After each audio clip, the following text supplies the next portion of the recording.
Assalamualaikum, hello everyone. Today we'll explore the critical role of sampling in analytical chemistry and focusing on its application in analyzing contamination in river water.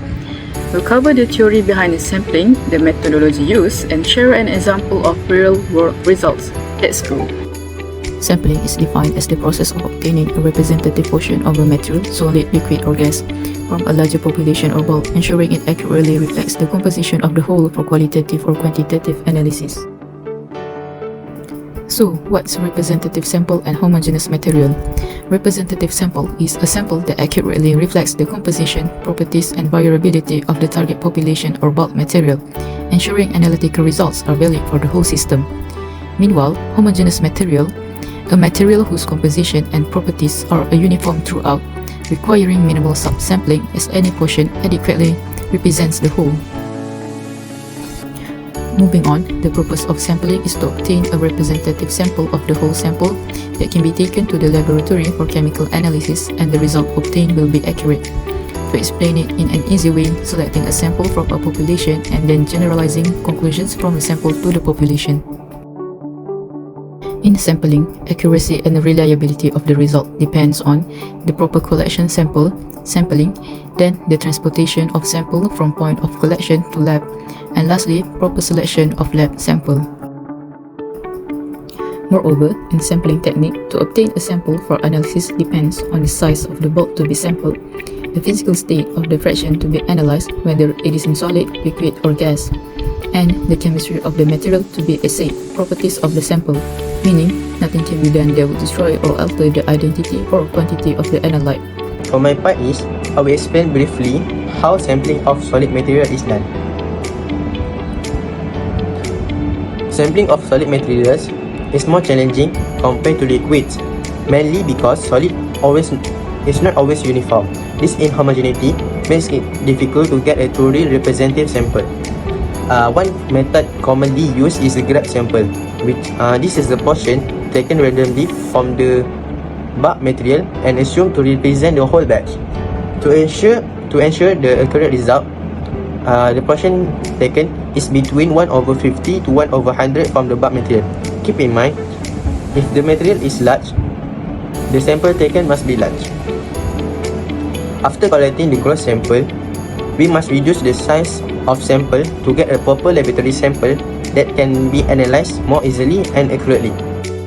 Before this, I have mentioned how to reduce the size of sample laboratory. So for this slide, I will show you what method to reduce the size of the sample. So the method is called coning and quartering. First, a pile of the material is divided into 4 equal quarters. A sample is taken from each quarter, crushed, and combined into a smaller conical pie. This new pie is flattened and again divided into 4. 2 opposite quarters are randomly selected and crushed again. The steps are repeated until a small laboratory sample is ready. This method helps to reduce the bulk while keeping it representative. For now, we will go to a liquid sampling. Liquid samples are usually homogeneous, so they are easier to handle. However, if the liquid is not homogeneous or is in small quantity, shaking the container before sampling helps mix it well. We move to the next slide. Sampling depends on the type of liquids. For a large volume of liquids, such as in pipes, sample should be taken after mixing, usually just after it passes a pump. The second one, for a biological fluid, timing is critical. For example, blood composition changes before and after meals. And then the next slide, for the last one, for large stationary liquids like lakes or rivers, a depth sampler is used. This tool collects sample from different depths: the surface, middle, and the bottom. For the last one is gas sampling. Gases are usually homogeneous, but because of their low density, a large volume must be collected. Sampling methods include high volume sampler used to pull in large amount of gas for analysis. The second one is liquid displacement method, which traps the gas using a liquid. We move to the next slide for sample storage and preservation. Liquid samples keep in bottle with stoppers. For acidic liquid, store in glass container, while basic liquid use plastic containers.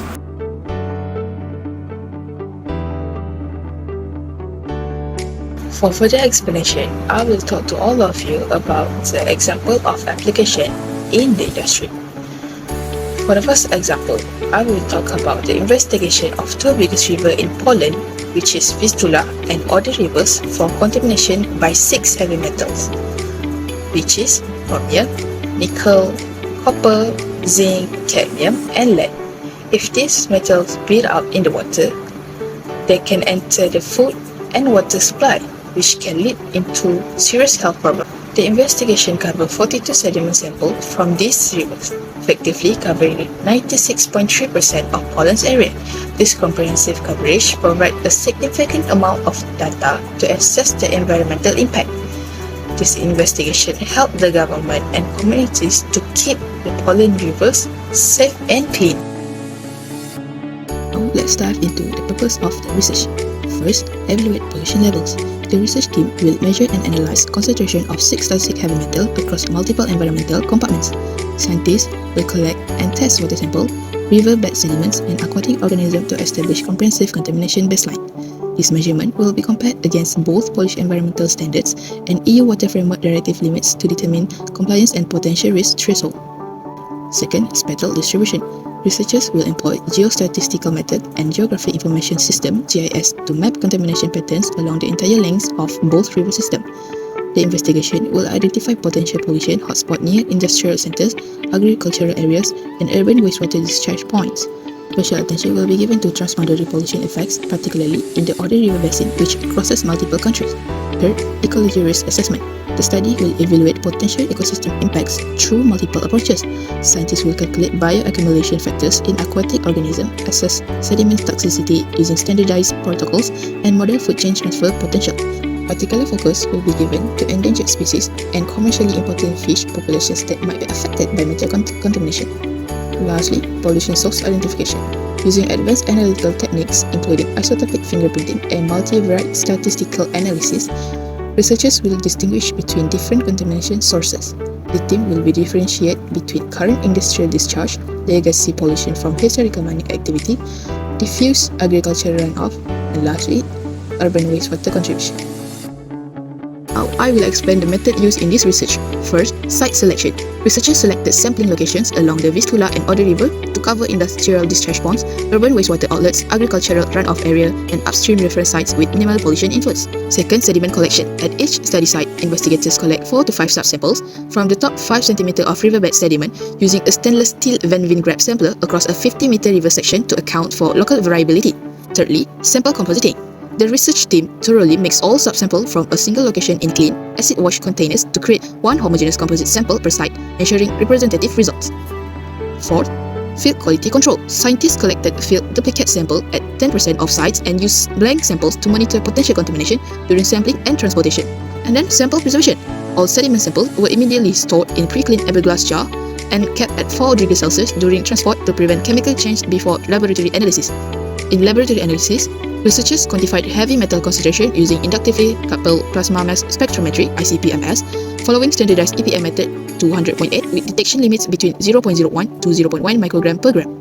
For quality assurance, the laboratory used certified reference material NIST 1646A and BCR 320 to validate measurement accuracy, maintaining relative standard deviation below 5% for all reported metals.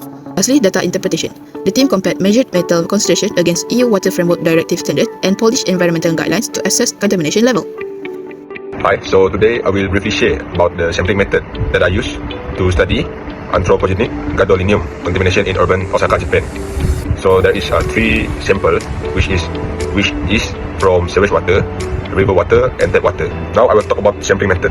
So around 2 liters of sample is collected in acid clean polyethylene bottles.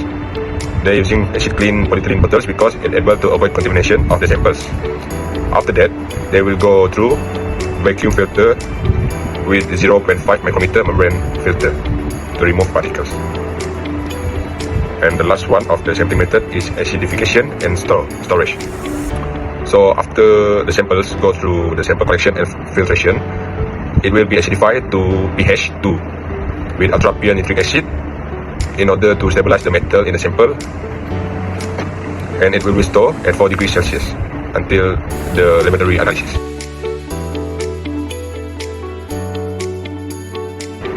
Okay, so for the conclusion, A proper sampling is very important because even an accurate instrument cannot fix an error from poor sample.